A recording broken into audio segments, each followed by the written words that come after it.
ಎಲ್ರಿಗೂ ನಮಸ್ಕಾರ. ನಾನು ಇವತ್ತು ಏನು ಹೇಳಕ್ಕೆ ಬಂದಿದ್ದೀನಿ ಅಂತಂದರೆ, ಹೇರ್ಸ್ ಯಾಕೆ ಜಾಸ್ತಿ ಏರ್ ಫಾಲ್ ಆಗ್ತಿದೆ ಅಂತ. ನಮ್ಮ ಹೇರ್ಸ್ ಅಂತಂದರೆ ನಮಗೆಲ್ರಿಗೂ ಒಂದು ಫೀಲಿಂಗು, ನಮ್ಮ ಹೇರ್ಸ್ ಚೆನ್ನಾಗಿರಬೇಕು, ಚೆನ್ನಾಗಿ ಕಾಣಿಸ್ಬೇಕು ನಾವು ಅಂತ ಯೋಚನೆ ಮಾಡ್ತಿರ್ತೀವಿ.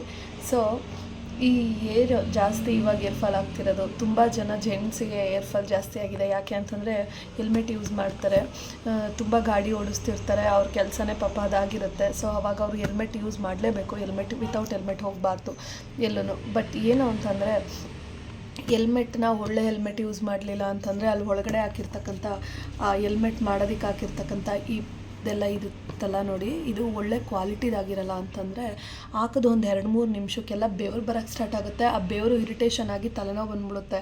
ತಲೆನೋವು ಆದಮೇಲೆ ನಮಗೆ ಒಂದು ಮೈಂಡ್ ಸೆಟ್ ಸ್ಟಾರ್ಟ್ ಆಗುತ್ತೆ, ಅಯ್ಯೋ ಪೊಲೀಸವ್ರು ಇದ್ದಾಗ ಮಾತ್ರ ಹೆಲ್ಮೆಟ್ ಹಾಕೋಣ, ಮತ್ತೆ ಟೈಮಲ್ಲಿ ಬೇಡ ಅಂತ. ದಯವಿಟ್ಟು ಹಂಗೆ ಮಾಡೋದು ಬೇಡ. ಯಾವಾಗಲೂ ಸೇಫಾಗಿ ನಮ್ಮ ತಲೆನ ನಾವು ಕಾಪಾಡ್ಕೊಳ್ಳೋಣ. ಮತ್ತು ಹೆಲ್ಮೆಟ್ ಹಾಕ್ತೆ ಹೋದಾಗ ನಾವು ಕಟ್ಟೋ 500 ರೂಪಾಯಿಗಿಂತ ಅದಕ್ಕೊಂದು 200-300 ರೂಪಾಯಿ ಜಾಸ್ತಿ ಸೇರಿಸಿದ್ರೆ ಒಳ್ಳೆ ಕ್ವಾಲಿಟಿ ಹೆಲ್ಮೆಟ್ ಬರುತ್ತೆ, ಅದನ್ನು ತೆಗ್ದು ಹಾಕೊಳ್ಳೋಣ. ಮತ್ತು ಹೆಲ್ಮೆಟ್ ಹಾಕೋಕ್ಕಿಂತ ಮುಂಚೆ ಜಾಸ್ತಿ ಓಡಾಡೋರು ಒಂದು ಕಾಟನ್ ಬಟ್ಟೆನ ಹಿಂಗೆ ತಲೆಗೆ ಕಟ್ಕೊಳ್ಳೋಣ, ಸ್ಕಾರ್ಫ್ ಥರ. ಆವಾಗ ಬೆವರಿದ್ದು ತಲೆಗೆ ಆಗಲ್ಲ. ಸೊ ಹಾಗಾಗಿ ಸೇಫಾಗಿ ಡ್ರೈವ್ ಮಾಡೋಣ ಮತ್ತು ಸೇಫಾಗಿರೋಣ. ಮತ್ತು ಕೂದಲು ವಿಷಯದಲ್ಲಿ ಏರ್ ಫಾಲ್ ಆಗದೇ ಇರೋ ಥರ ನೋಡ್ಕೊಳ್ಳೋಣ. Thank you.